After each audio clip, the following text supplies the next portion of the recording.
एक राजा को एक बुरी खबर मिली कि किसी दूसरे देश के राजा की सेनाएं उसकी सीमाओं पर हमला करने लगी हैं।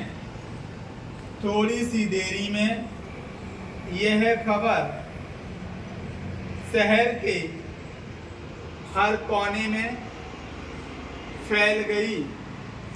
हर एक युवा, स्त्री पुरुष, छोटे और बड़े सभी लोग सेना में भर्ती हो गए।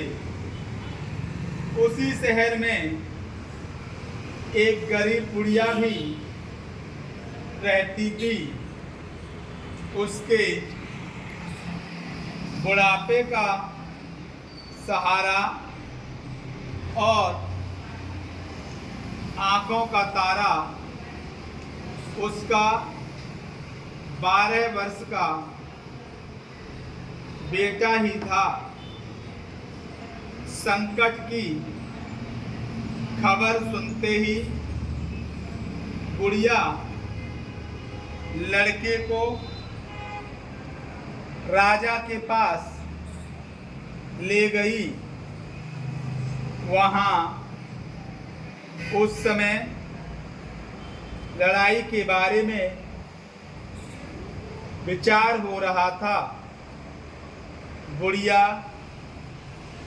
राजा के सामने खड़ी होकर कहने लगी कि मेरे पास कोई भी वस्तु नहीं है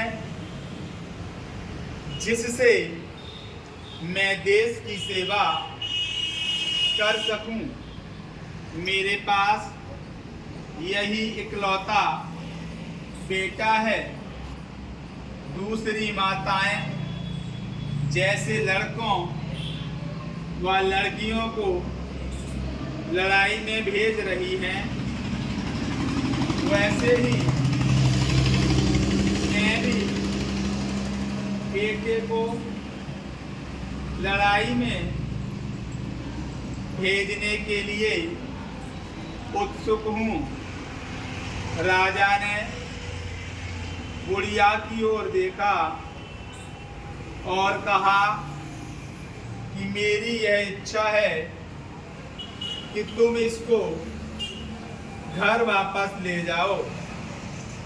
मजबूर होकर राजा को उसका प्रस्ताव मंजूर करना पड़ा। लड़ाई शुरू हुई और बुढ़िया का इकलौता बेटा मारा गया। जब बुढ़िया यह बुरी खबर सुनते ही राजा के पास पहुंची तो राजा ने कहा कि अब रोने से कोई लाभ नहीं। बुढ़िया बोली, मैं इसलिए रो रही हूँ कि अगर दोबारा लड़ाई हुई तो दूसरा बेटा कहाँ से लाऊंगी।